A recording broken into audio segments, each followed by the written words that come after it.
Mateus, capítulo 26. Aumenta a 10 e acha o versículo 36. Muito bem. Mateus 26, versículo 36. Oração de cura de Jesus.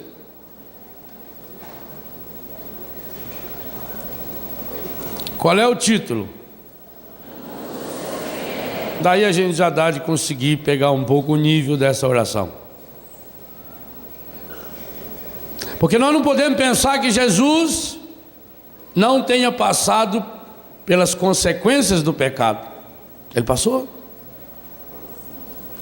Ele não teve pecado, mas assumiu em si as consequências do meio do seu pecado. Para a gente chegar à alegria que nós queremos, que nós começamos o dia de hoje na alegria e queremos terminá-lo na alegria, e a segunda pregação eu vou falar a partir disso, nós precisamos passar por esse processo de Jesus. Retirou-se Jesus com eles para um lugar chamado Getsemane e disse-lhes, eles aqui são quem? Os apóstolos. Discípulos não, são os apóstolos. Os discípulos é um grupo de 72. Os apóstolos é um grupo de 12. Então Jesus e os 12 apóstolos. Retirou-se Jesus com eles para um lugar chamado Getsemane e disse-lhes, assentai-vos aqui, enquanto eu vou ali orar. Tomando consigo Pedro e os dois filhos de Zebedeu. Quem são esses dois? Tiago e João. Então ele levou, Jesus foi com os 12 apóstolos, mandou eles ficarem ali, e se vou ali rezar. E levou com ele Pedro, Tiago e João. Começou a entristecer-se. Jesus ficou triste. Eu falava ontem que a cura interior não é um processo de nos transformar em seguidores de Buda, em pessoas que não sentem nada, em vacina, não. Começou a entristecer-se, mais do que isso, e a angustiar-se. Se você ler esse mesmo esse trecho em São Lucas 22, 39, São Lucas diz que a angústia de Jesus foi tão grande que ele chegou a suar sangue. Você já suou sangue alguma vez? Então não chegou em angústia ainda, está muito longe. Jesus então começou a entristecer-se e a angustiar-se. Disse-lhes então, minha alma está triste até a morte. Ficai aqui e vigiai comigo. Adiantou-se um pouco e, prostrando-se, com a face por terra, assim rezou.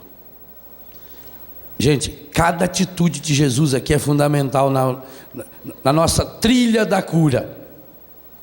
Jesus retirou-se, já retirou com o grupo.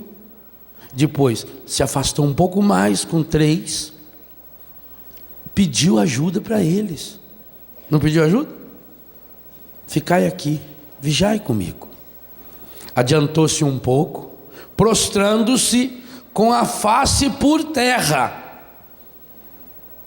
Assim rezou, meu Pai, se é possível, afasta de mim esse cálice. Todavia, não se faça o que eu quero, mas sim o que tu queres. Foi ter então com os discípulos e os encontrou dormindo. E disse a Pedro, então não pudestes vigiar 1 hora comigo? Vigiai e orai, para que não entreis em tentação. O espírito está pronto, mas a carne é fraca. Afastou-se pela segunda vez e orou dizendo: meu pai, se não é possível que este cálice passe sem que eu o beba, faça-se a tua vontade. Voltou ainda e os encontrou novamente dormindo, porque seus olhos estavam pesados. Deixou-os e foi orar pela terceira vez, dizendo as mesmas palavras. Voltou então para os seus discípulos e disse-lhes: dormi agora e repousai. Chegou a hora. O Filho do Homem vai ser entregue nas mãos dos pecadores. Levantai-vos e vamos. Aquele que me trai está perto daqui. Palavra da salvação.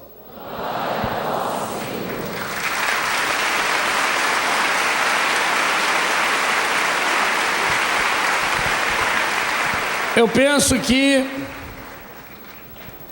essa oração de cura interior que Jesus fez, porque essa oração é a grande oração de cura interior de Jesus. Não era cura espiritual, Jesus não precisava de cura espiritual, ele não pecou. Não era cura física, ele não tinha nenhuma enfermidade ali. Jesus fez uma profunda oração de cura interior, para nos ensinar também como fazer essa oração de cura interior.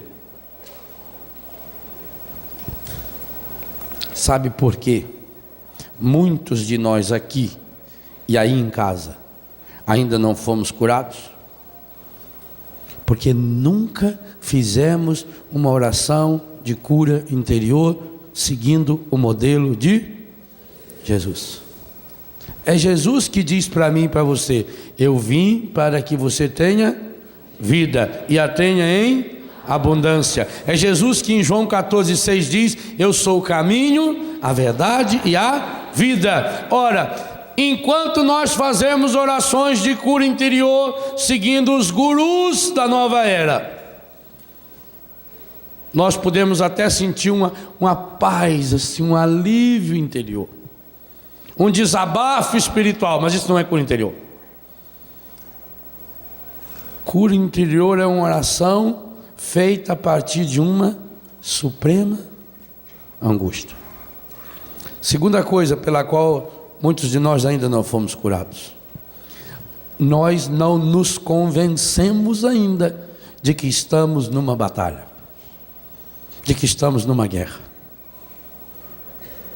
Vou pegar um exemplo recente. Há 2 meses no máximo, o Brasil sagrou-se com um título fabuloso. Lembra qual? O Brasil foi pentacampeão. Que coisa bonita. Quanta gente assistiu lá no Rio de Janeiro com o Padre Jonas, alguns em Aracaju comigo.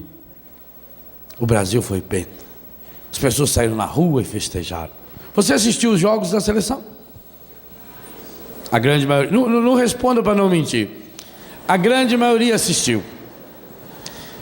E a Copa do Mundo foi lá na Coreia, foi no Japão. E o horário lá é diferente, né?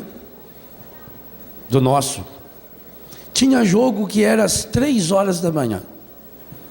Não responda. Você levantou-se às 3 horas da manhã para ver o jogo? Não responda. Psst. Não quero que ninguém minta por minha causa. Talvez você punha um despertador, acordava. O seu menino, que para ir na escola não levanta de jeito nenhum, 2h30 estava em pé. Ia lá e puxava o dedão: pai, está na hora, pai, já soltou o foguete, pai. Não é assim? E você levantava às 3 horas da manhã e ficava ali em frente da televisão e às vezes nem ia dormir mais, porque você tinha que torcer para que Ronaldinho, embora a grande responsável pela vitória da seleção foi minha mãe, Aquele modelo de cabelo do Ronaldinho foi ideia da minha mãe. Quando a gente era pequeno, a mamãe mandava cortar o cabelo a gente igualzinho. Ia lá no chaveca, ficava queimando nojo. Falei, Ronaldinho copiou do Nazaré. Então você levantava às 3 horas da manhã e você assistia o jogo.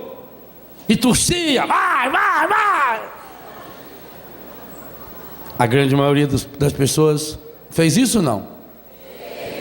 Pergunto, não responda também. Pergunto agora. Quantas vezes você levantou às 3 da manhã para rezar um terço? Para vencer a desgraça que está abatendo sobre sua família? Não. Quantas vezes? Não é errado assistir o jogo às 3 horas da manhã, não é errado. Que bom! E eu gostei muito da vitória da seleção brasileira, até porque até o presidente da república deu palpite, dizendo que tinha que levar o fulano e o ciclano. E o Filipão foi macho o suficiente para não levar e ganhar a Copa. Eu achei ótimo. Mas isso tem que ser jogado agora na minha vida espiritual. Ah, padre, eu estou lutando tanto para arrumar um emprego. Quantas vezes a família levantou às 3 horas da manhã e se colocou de joelho e rezou um terço? Não estou falando nem 1h30 que demora um jogo, para pedir o emprego do marido. 99% das pessoas nunca fizeram. Por isso que eu peço, não responda. Não levante sua mão, não. Fica pensando. Se você fez isso, louve a Deus.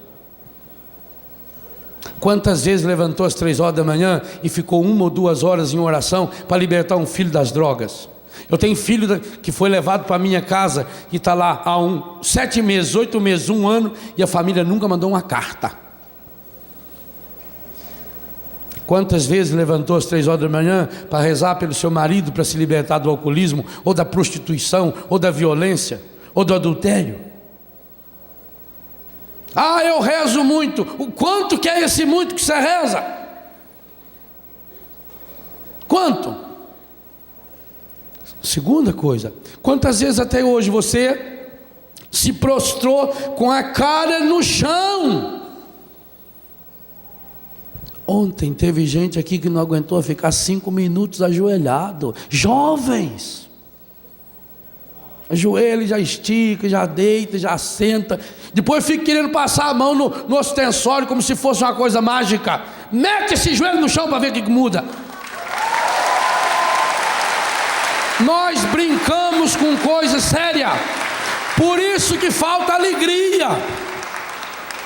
A alegria que tem que brotar no nosso coração, ela é fruto de sangue. De sangue. Por isso que me preocupa muito quando se ensina oração de cura interior como se fosse uma coisa mágica, uma coisa afetivazinha, em que eu passo a mão na cabeça da pessoa e fico falando as palavras e a pessoa se comove. A vida é dura, e principalmente se a pessoa for mole. Ora, se Jesus, o Filho de Deus, aquele que veio para nos dar a vida, que tem palavras de vida, que nos dá o pão da vida, que é o único que pode nos levar para a vida eterna, se Jesus sentiu tristeza profunda, uma tristeza tão grande que se transformou numa angústia suprema, que chegou a suar sangue. Aqui nunca nenhum de nós suou sangue, porque só quem falou que ele suou sangue foi Lucas, porque Lucas era médico e sabia muito bem que quando uma pessoa chega a suar sangue, é porque essa angústia, essa tristeza, ela já passou para o seu corpo. A tristeza espiritual, a tristeza interior se traduz numa tristeza física. O corpo somatiza essa tristeza. Jesus se retirou. Nós não nos retiramos, nós não nos afastamos, nós vivemos num barulho danado. numa agitação, numa correria. Faz uma rezinha mágica, reza quem sabe 15 minutos por dia e acha que rezou muito. Vai uma vez por semana na missa e acha que Deus está devendo obrigação. Faz uma novena lá daqui, uma rezinha desse tamanho, reza 9 dias seguidos, de qualquer jeito, no intervalo da novela, reza aquilo lá, olhando para a televisão e acha, e cobra de Deus. Chega dessa espiritualidade de lixo. Enquanto vivemos essa espiritualidade de lixo, da superficialidade, nós não chegaremos a mergulhar na cura que o Senhor quer fazer. A cura interior hoje não é opcional, não. Jesus veio para curar-nos interiormente, porque sem a cura interior não tem salvação. O ministério da cura interior em Jesus é um ministério salvífico, porque Ele não é curandeiro, Ele é salvador. Agora nós queremos um Cristo curandeiro, um Cristo que não me compromete, um Cristo que me ensine uma oraçãozinha mole. Não, Jesus se retira, se retirou com os 12, grupo. A coisa que o encardido mais está trabalhando para destruir na igreja são os grupos de oração, e triste, está conseguindo. Quantos grupos de oração morreram?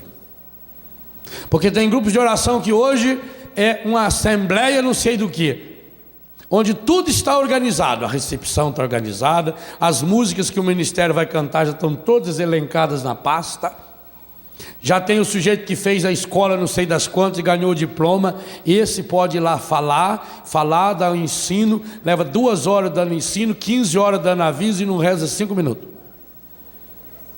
E o que tem que acontecer nos nossos grupos é um pôr na mão no outro e rezar, interceder pelas pessoas. Enquanto não fizermos isso, os grupos vão caindo, e a gente tem que deixar de viver na lorota. Onde estão os grandes cenáculos que se realizavam? É muito fácil eu colocar a culpa nos outros. Eu dizia, aliás, talvez foi por isso que nunca mais me convidaram para pregar no Congresso Nacional da Renovação, porque a única vez que me convidaram para pregar na Basílica de Aparecida, eu falei na frente dos senhores bispos, senhores padres e não sei quantas mil pessoas que estavam lá, dizendo, a única coisa que pode atrapalhar e estragar a renovação carismática católica somos nós, quando deixarmos tomar pelo espírito de liderança e não de servo, porque a palavra líder não aparece na Bíblia. E é isso que está acontecendo. É isso. Tem gente que hoje tem tanto cargo, ele que pertence a tanta secretaria, que ele não tem tempo de fazer uma oração. Ele tem que organizar as pastas das secretarias dele, tudo. Jesus está nos dando um ensino concreto de cura interior. Retire-se com o grupo. É preciso que eu tenha um grupo. E dentro desse grupo, aí é uma sabedoria espetacular. Jesus tinha o grupo dos 12 apóstolos. Ele tinha os 72 discípulos, com os quais ele rezava. Mas ele tinha o grupo dos 12 apóstolos, que era para fazer a oração mais íntima. Foi para eles que Jesus ensinou o Pai Nosso. Foi com eles que Jesus partiu o pão e instituiu a Eucaristia. Foi com eles que Jesus instituiu o sacramento da reconciliação. Acabamos de receber um abraço de um sucessor deles, Dom Alberto. Os bispos são sucessores dos apóstolos.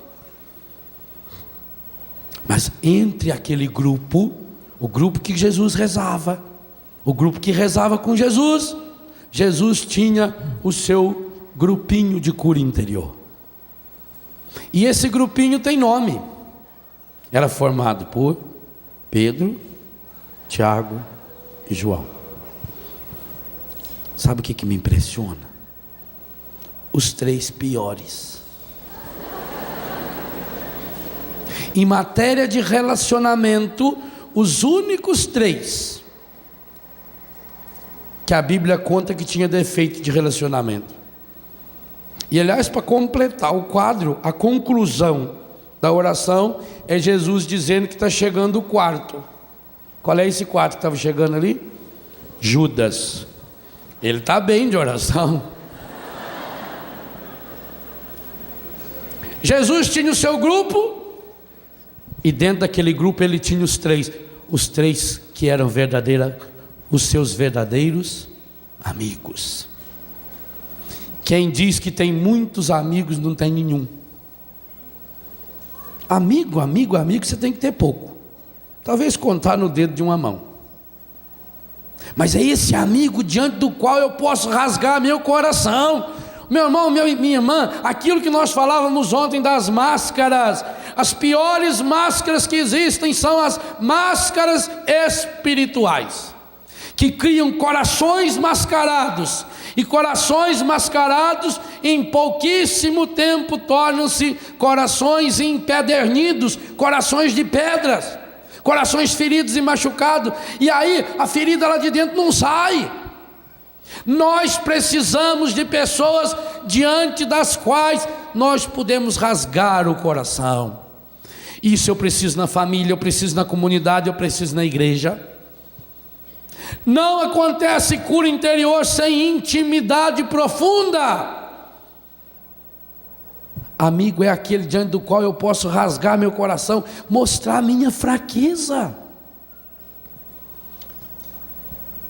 Cronologicamente falando, essa experiência de oração de cura interior de Jesus aconteceu na semana da sua morte, muito provavelmente na quarta ou na quinta-feira santa. Gente, que preparação o homem que vai salvar a humanidade. Como é que esse homem que ia assumir a missão de ser salvador do mundo e que ia convidar os discípulos a pregar o seu nome como Senhor e Salvador, inclusive entre os discípulos aquele que ia assumir, apóstolo portanto, a missão de seu sucessor, Pedro, o primeiro Papa. Que coisa estupenda! Jesus não tem máscara no seu coração, nem diante daquele que será o primeiro Papa. É por isso que depois Jesus vai poder fazer oração de cura interior na cruz. Pai, perdoa, eles não sabem o que fazem. E é por isso que depois de ressuscitado vai poder vir fazer a oração de cura interior no coração de Pedro. Jesus está nos mostrando que enquanto não entrarmos nesse processo de prostração, e a palavra prostrar eu lembrava ontem, ela tem esse duplo sentido. Quem não se prostra diante de Deus, se prostra diante da vida, e terrível, acaba se prostrando diante do encardido. Porque o sonho do encardido, e ele falou para Jesus, é que a gente acabe se prostrando diante dele. Esse é o sonho dele. Quantas pessoas prostradas na vida? Pega o dicionário e lê o que é prostrado. Deprimido, angustiado, triste, amarrado, desanimado, estou mal, estou prostrado. Sabe por que a gente fica prostrado? Porque a gente não se prostra diante de Jesus, a gente não se prostra diante do Senhor.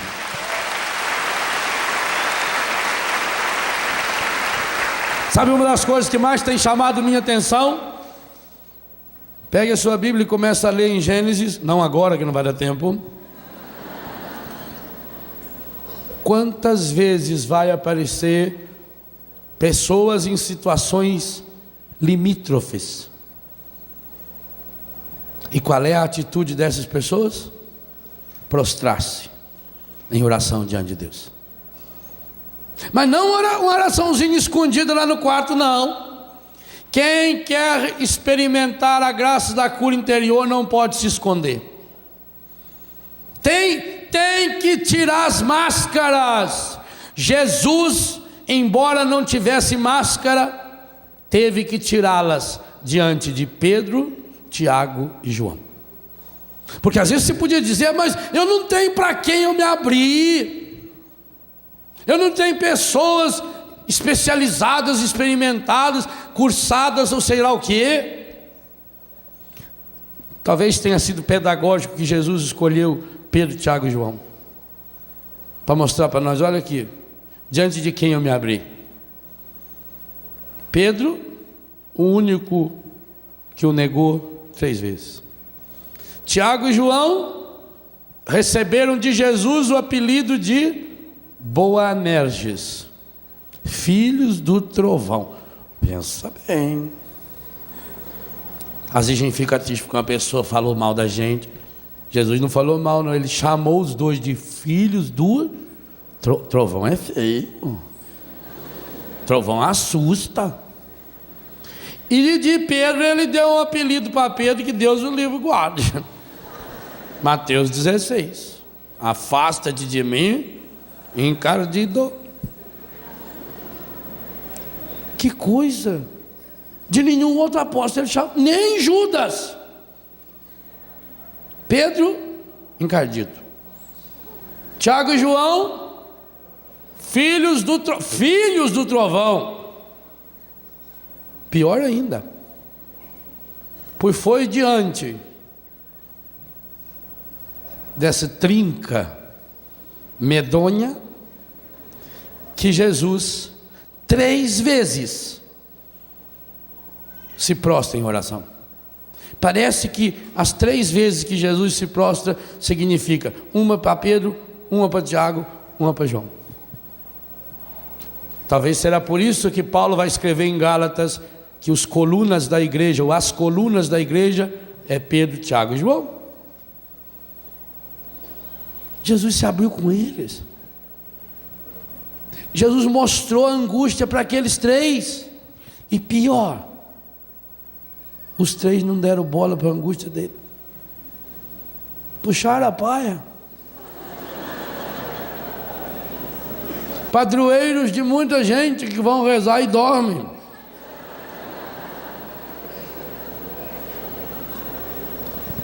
A primeira vez que Jesus se prostrou, ele ficou quanto tempo? 1 hora. 1 hora. Tenta ficar 1 hora prostrado, com a cara enfiada na terra. Já começa a incomodar. Foi igual do joelho ontem. Virando-se um pouquinho, vira para lá, vira para cá, estica, logo senta, deita.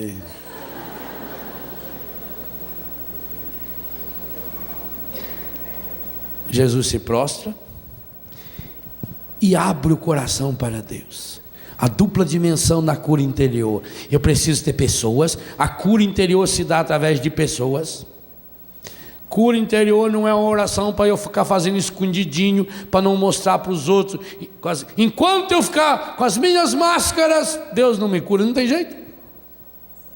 Jesus praticou a cura interior, abrindo-se diante dos 3 piores apóstolos nessa área. Parece que ele escolheu a dedo.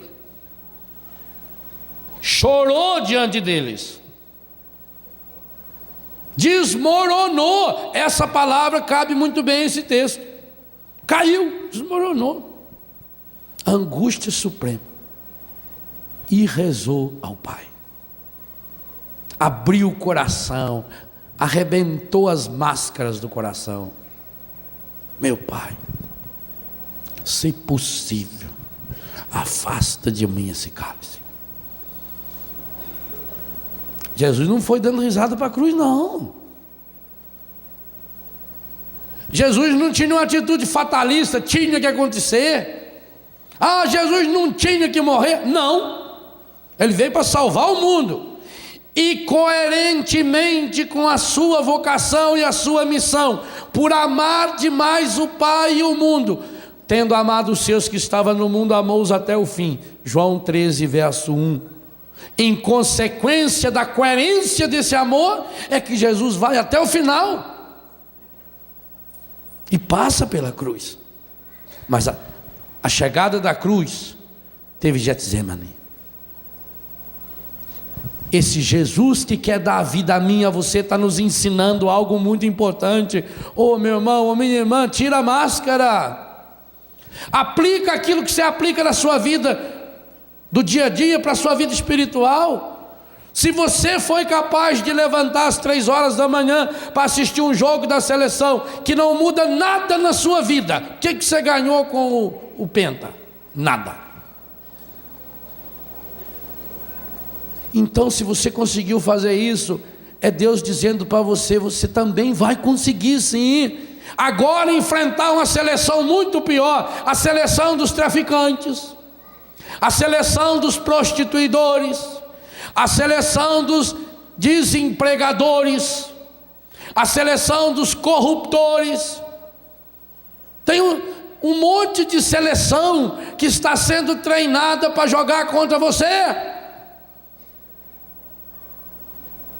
Guga é o melhor tenista brasileiro e já foi o melhor do mundo. E por que está perdendo? Porque está machucado. Fez uma cirurgia, ele vai voltar a ser o melhor logo logo. Fez uma cirurgia, está machucado. Inclusive agora nos Estados Unidos conseguiu 2 ou 3 jogos bons, mas não foi adiante, porque está machucado. É isso que o Encardido faz comigo e com você. Você é o melhor do mundo. Você nasceu para ser a melhor pessoa do mundo, não melhor do que o outro. Você não tem que se comparar com ninguém. Você nasceu para ser melhor para o outro. Você tem que ser o melhor marido para a sua esposa, o melhor pai para os seus filhos, o melhor padre para a sua comunidade. O cristão tem que ser melhor mas ele está parando de ser melhor porque está com o coração ferido e machucado, e por isso perde para qualquer capeca que aparece na frente dele. Você está sendo derrotado. A derrota está dentro de você, não está fora. Nós estamos carregando a derrota, pois Jesus está dizendo 2 coisas fundamentais. Primeiro, você tem verdadeiros amigos? Não responda. Eu não estou falando colega, eu não estou falando conhecido, gente que me aplaude, gente que puxa o saco. Não estou falando isso. Isso é fácil. Se a pessoa precisar de você, ela vai atrás.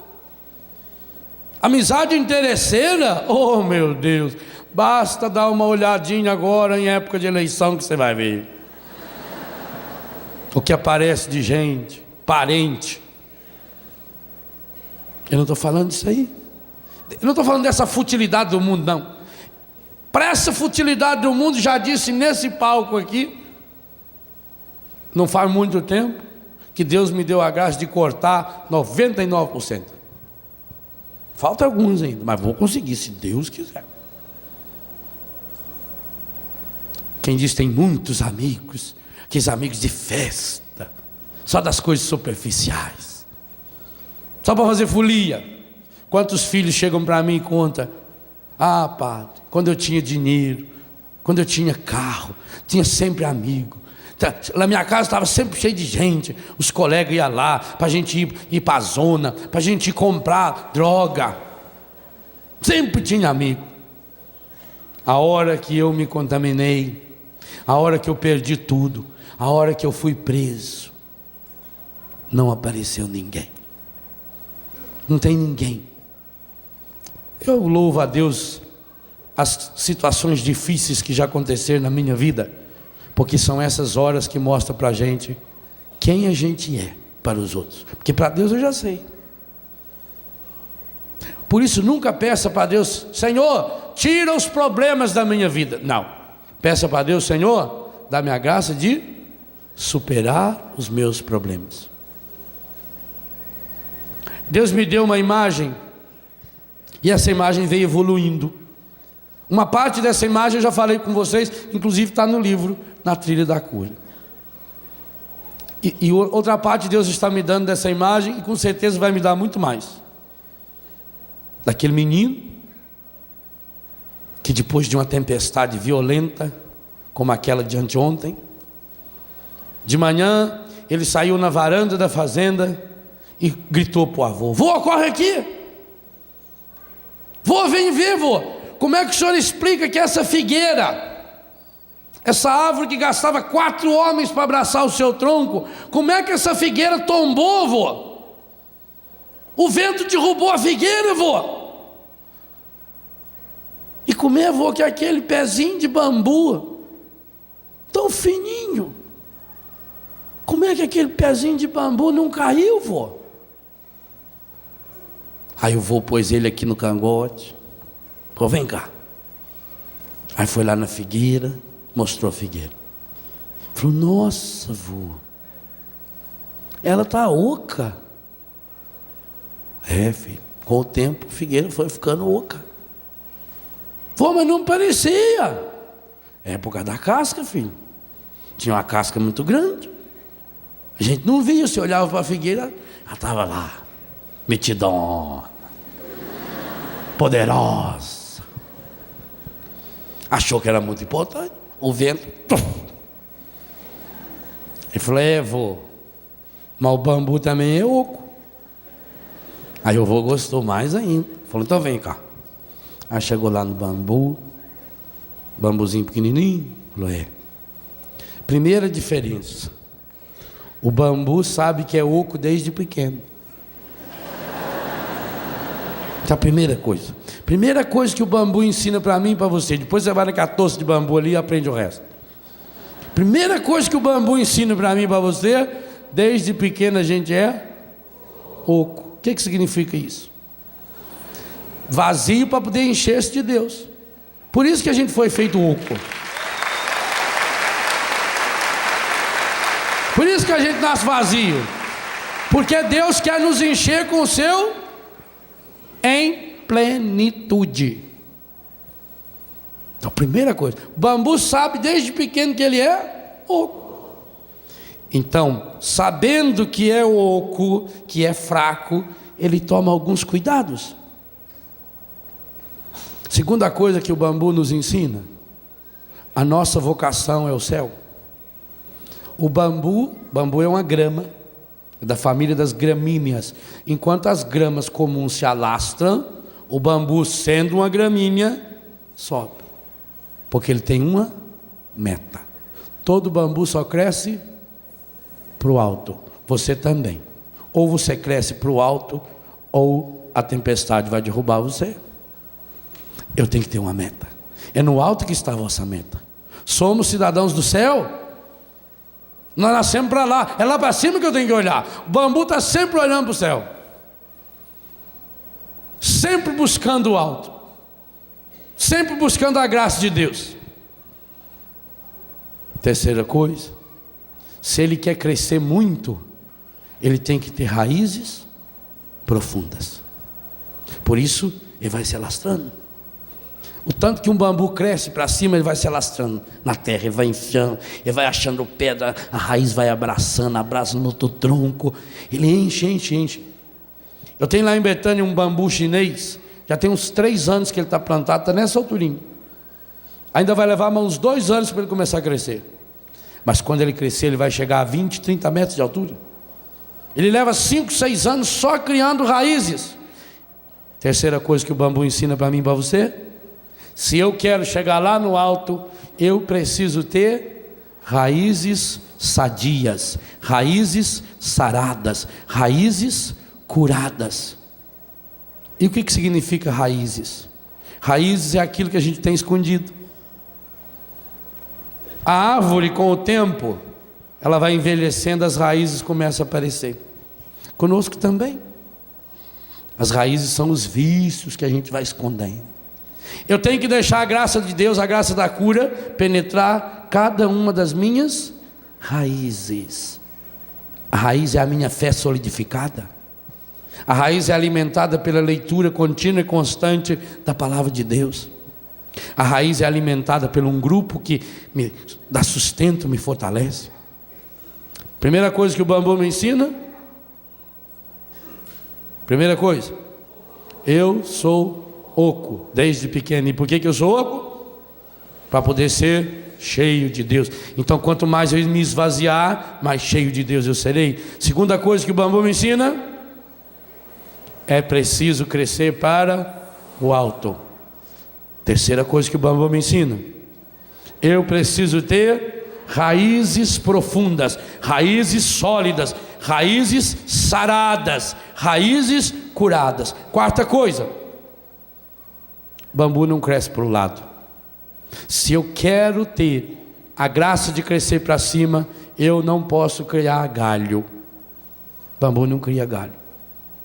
A figueira criou galho, bambu não. Criar galho significa dispersar nossos dons, nossos talentos em coisas que não deve. Quantas pessoas se enroscam na vida porque está sempre amarrado, está amarrado com fulano, com cicrano, com a falsa amizade, tem que vir, eu tenho que ir lá porque, sabe como é que é, né, a vida na sociedade, eu tenho que ir, coisa nenhuma, vou se eu quiser. Uma vez a senhora lá em Brusque falou para mim, o senhor esteve na casa de fulano, não foi na minha casa. Não sei por que eu tinha que ir na sua casa. Já não casei para isso, minha filha. Eu vou onde eu quiser. Falou, credo. A gente vai criando tanto galho, depois vive quebrando galho. A pessoa se divide, tem tanta coisa para fazer. É o tal das secretarias, né? Cria tanta secretaria, tanta galhada. Corta as galhadas, porque quanto menos galho eu tiver, menos dolorosa será a poda. E João 15 diz que a gente será podado. Os galhos significam as coisas que a gente vai acumulando. Já percebeu quanta coisa a gente tem que a gente não precisa ter para ver? E vai se apegando. Tem gente que chega lá, se aquela caixinha cor de abóbora que ganhou no aniversário da avó dela de 1938, se aquilo não tiver lá, ela fica deprimida. Estragou a minha caixinha. Porque eu queria hoje usar aquela calça com o zip nas costas e não. Corta um pouco do galho. Quanto menos coisa a gente tem, melhor. É como aquele sujeito que foi procurar um guru, um sábio espiritual, um mestre, para pedir ajuda para ele. Falou, ele mora aqui, a casa dele é logo aí. Aí chegou até a casa dele, era um salão, o homem morava numa tenda. Aí entrou, o mestre convidou ele a entrar, chegou lá, tinha um colchão no chão, 2 cadeiras, 2 pedras assim, uma panelinha, mais nada. Aí o homem ficou impressionado com aquilo e falou, mestre, onde estão as suas coisas? Aí o mestre riu e falou, onde estão as suas? Ele falou, mas eu estou aqui de passagem. Eu também. Nós estamos aqui de passagem. Se você quer crescer lá para o alto, corte os galhos, corta a galhada, canaliza. Crescer para o alto e tirar as galhadas significa investir a minha vida, e isso vale para tudo. Quantas famílias estão cheias de dívidas, cheias de problemas, porque não se une? Corta o galho, corta o supérfluo. Quanta coisa que você não precisa. Oh meu Deus, quanta coisa eu não preciso para ser feliz. Quanta coisa. Eu não preciso. Só que a gente vai se apegando, O galho é assim, ele vai grudando. O galho cresce aqui, gruda lá. Aí aquilo parece que já faz parte do galho. Aí tem que proteger aquilo. E aí vai ficando pesado, O galho é muito grande, aí começa bicho vir fazer ninho ali em cima. E cobras e lagartos, e vai apodrecendo. E a pessoa tenta proteger os galhos, corta os galhos. Eu conto no livro Na Trilha da Cura, primeira vez que eu cheguei a Paris, eu fiquei decepcionado com aquilo lá. Falei, um lugar feio. Era inverno, aquelas árvores tudo seco. Eu falei, por que não corta isso tudo, né? E depois, quando eu voltei lá, logo em seguida, primavera, aquilo tudo verdinho. A natureza ensina a gente. Na hora do frio, ela recolhe, ela não é besta, deixa cair a folha. Agora vai segurar as folhas. Segura a folha, a raiz apodrece. A natureza é sábia, o que ela faz? Ela mesmo dá uma chacoalhada assim, aproveita o vento, joga a folha cai no chão, aí fica quentinha, a raiz dela dorme sossegada. Ela recolhe a seiva e joga para a raiz, porque a terra fria mata. Aí quando começa a melhorar a temperatura, ela vai devagarinho soltando. Por isso que a gente tem que podar as plantas no inverno, porque a seiva dela está concentrada na raiz, aí não morre. Será que você não está com um galho demais? Alguns de nós somos umas galhadas enormes. Aliás, tem pessoas que quando ela chega no lugar, você já nota. aquela galhada chegando, aquela coiseira, aquilo parece uma árvore de Natal, aquele desfilando, parece um pavão, parece um peru, aquilo. E chega lá, e chega pra cá, não consegue nem andar naquilo, né? Corta! Bambu é oco desde pequeno, quer crescer para o alto, cria raízes profundas e não cria galho. 4 coisas já aprendi. Primeira, oco desde pequeno. Por que eu sou oco? Para Deus me encher com o seu Espírito Santo. Por que Maria é feliz? Porque é cheia de graça, cheia do Espírito Santo. Eu tenho que ser oco, mas cheio do Espírito Santo. Segunda coisa, minha meta está no alto. Terceira coisa, raízes profundas, sólidas, saradas. Quarta coisa, é preciso cortar o galho. Quinta coisa que o bambu me ensina: olha bem de perto para o bambu. Você já viu que ele é cheio de nozinho? Não é o nó que enfeia o bambu, é o nó que dá resistência ao bambu. Por isso que lá embaixo o nó vai juntando mais próximo assim. A parte mais velha do bambu, o nó vai ficando. Porque nó significa cada etapa que eu venço, cada problema que eu supero. Cada problema que eu supero na minha vida me torna uma pessoa mais forte, me torna uma pessoa mais resistente. Se o bambu não tivesse nó, ele seria lindo, parecia um cano de PVC, mas na primeira ventania o bicho rachava de cima e embaixo. É o nó que dá resistência ao bambu, é o nó que faz o bambu ser forte, é o nó que faz o bambu ser firme.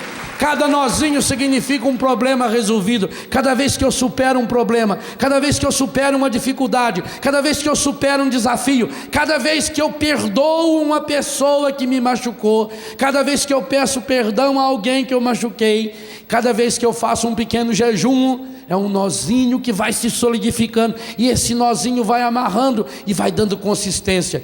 E o bambu chega a ser tão forte que na China eles fazem ponte para passar caminhão de guerra feito de bambu. Eles fazem escadas, edifícios enormes. Eu preciso aprender com os nós. Os nós significam dificuldades superadas. Aqui Jesus dobrou-se diante de algumas dificuldades, nós que ele superou, nós que ele assimilou. Meu irmão, uma coisa muito importante: problemas todos nós temos, os problemas precisam ser assimilados e não fugir do problema. O mundo de hoje ensina você a fugir do problema. Toma um gole de cachaça que passa, toma um Doril, a dor sumiu. Não vou falar mais nada, senão rima com esse negócio aí, não deve. Toma isso que vai não sei para onde. Não, Jesus está dizendo para você: supere os problemas, vença os problemas. Eu estou aqui para mostrar como. Para você superar esses problemas, você precisa ter a humildade do bambu, de se pinchar no chão, de se enraizar no chão, e cada dia viver como um dom de Deus. Por isso que Jesus, o Deus da vida, nos ensina o pão nosso de cada dia. Tem um problema a ser superado, supere esse problema agora, resolva. Como que eu vou resolver? Jesus deu a pedagogia para nós. Vai para o seu grupo, lá no seu grupo, aquelas pessoas que são amigas, 2 ou 3 pessoas. Aliás, o evangelho de hoje vai tratar dessa mesma temática. Coloque-se com essas pessoas num momento retirado de oração. Abra o seu coração, faça uma oração honesta. Meu Deus, minha alma está triste. Senhor, eu estou abatido. Senhor, eu estou com dor. Senhor, eu estou abatido demais. Senhor, eu estou machucado. Senhor, eu estou ferido. Senhor, eu estou me sentindo sozinho. Chora diante de Deus, chore suas mágoas diante de Deus. Aquela definição linda de oração que está no primeiro livro de Samuel, capítulo 1, versículo 10, 11, 12, 13, 14 e 15. Ana rezando. E quando o sacerdote acha que ela está bêbada, porque o jeito que ela rezava, ela diz: não, eu não estou bêbada. Eu derramo a minha alma na presença do Altíssimo. Que definição de oração. Derramo a minha alma, derramo. Derramar é pegar um copo e derrama minha alma na presença. E você derrama sua alma na presença de quem? O bambu tem nós, e nós significa etapas. Uma longa caminhada se faz com pequenos passos. Andar é a coisa mais fácil que tem, você só mexe o pé de trás, ó. Observe que depois em casa você pode fazer a experiência. Veja, ó, só estou mexendo o pé de trás, o da frente eu nem me incomodo com ele. E anda. Significa que problemas a gente tem que solucionar um de cada vez. Ai, padre, eu tenho 30 pratos para lavar. Você nunca lavou 30 pratos. Você lava um, depois um, depois um, depois um, depois um, depois um, depois um. Faz um por vez. Conquiste. Cada etapa vencida, cada etapa é uma etapa, cada etapa é uma vitória. Celebre essa vitória.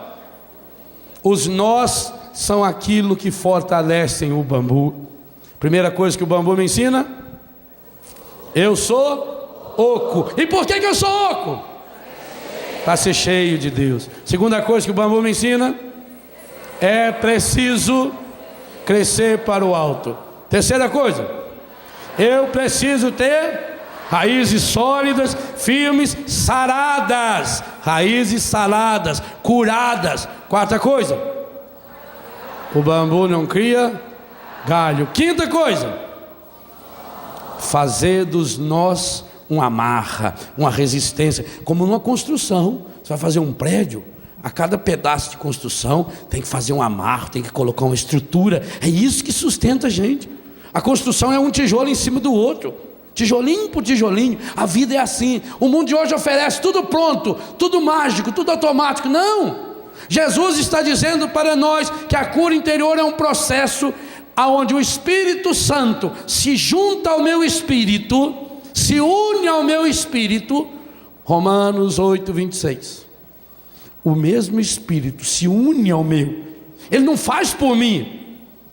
O homem que chegou lá na igreja: o padre, eu queria que o senhor rezasse para a minha cura. O padre falou: você tem que ter fé, meu filho. Ele falou: eu tenho muita fé, padre, muita fé.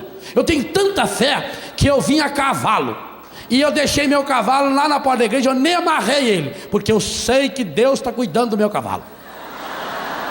Vai amarrar o cavalo, rapaz?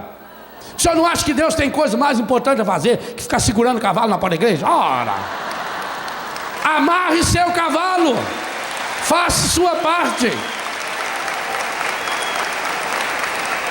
São nós que a gente aprende com os problemas, com as dificuldades. Sexta coisa que o bambu nos ensina: meu filho, olha bem para esse bambu. Ele está sozinho? Não.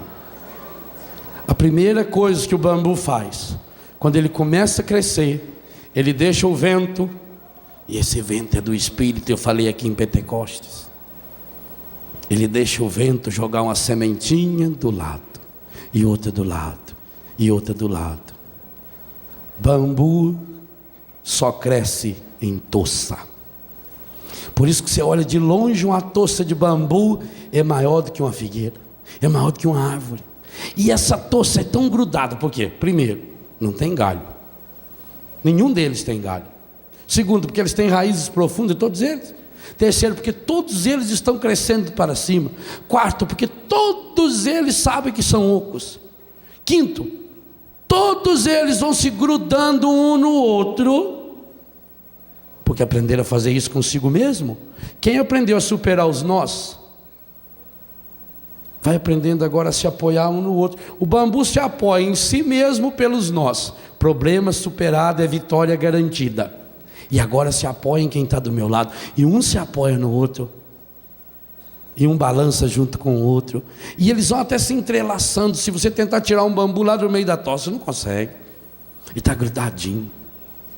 Bambu nasceu oco, quer ir para o alto, portanto cria muitas raízes, supera cada dia um problema, os nozinhos que a vida vai lhe oferecendo.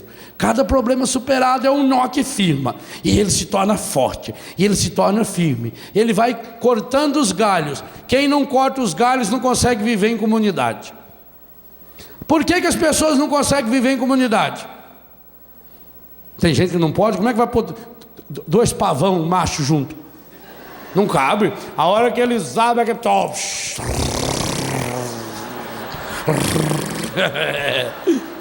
Tem marido que quando chega em casa a mulher tem que ir embora, porque não cabe os dois, não cabe. A hora que a mulher chega, o marido e vai lá. Manhã! E sobe. Corta os galhos. A sua comunidade está sendo destruída, por quê? Porque tem galho demais, corta. O que são os galhos? São os milindres. Ai, fala uma coisa, deixa eu tão triste. Padre, eu gostava tanto que a pessoa, ajudei tanto ela, tanto. Agora só vi a hora que a gente mais precisou. Como dói em gratidão. A hora que a gente mais precisa, que a gente sabe. Milindre, corta o galho. Caiu um galho, aprenda com a lagartixa. Esse dia eu fiquei tão triste. Tinha uma lagartixa enfiada na minha janela. Eu abri a janela e fui tocar, coitadinho, para sair. É prender o rabo.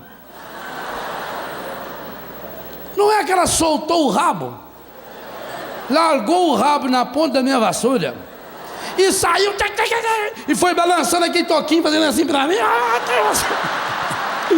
Aí eu fiquei com raiva da lagartixa. Lagartixa, ó, perde o rabo e não morre. Que coisa impressionante, amigo. Eu aprendi muito com ela. O pavão, a mesma coisa. O pavão, quando chega no verão, calor, o que ele faz? Derruba aquelas penas tudo. Fica curtindo. Aí depois, quando vem o frio, ele solta de novo, que vai crescer. As árvores não fazem cair as folhas? Aprenda a perder os galhos. Galho é posição social. Quantas vezes você está triste? Ah, porque eu tinha um emprego tão bom, eu tinha uma segurança e perdi. Louvado seja Deus. Louvado seja Deus. Foi porque você perdeu aquilo que você conseguiu chegar onde chegou. Louvado seja Deus. Corta os galhos. Só não vive em toça quem tem galho demais. Porque aí o galho de um cutuca a outro, entorta a outra, machuca a outra, quebra a outra, pudrece a outra. Bambu não, os galhinhos que ele tem não é nem galho, é umas folhas um pouquinho maior, aquilo vai se entrelaçando, ele vai crescendo, crescendo, crescendo. Primeira coisa que o bambu me ensina: eu nasci oco. E por que eu nasci oco? Cheio do Espírito Santo. Segunda coisa, é preciso. Terceira coisa, raízes profundas, curadas, saradas, sadias, firmes, resistentes. Quarta coisa,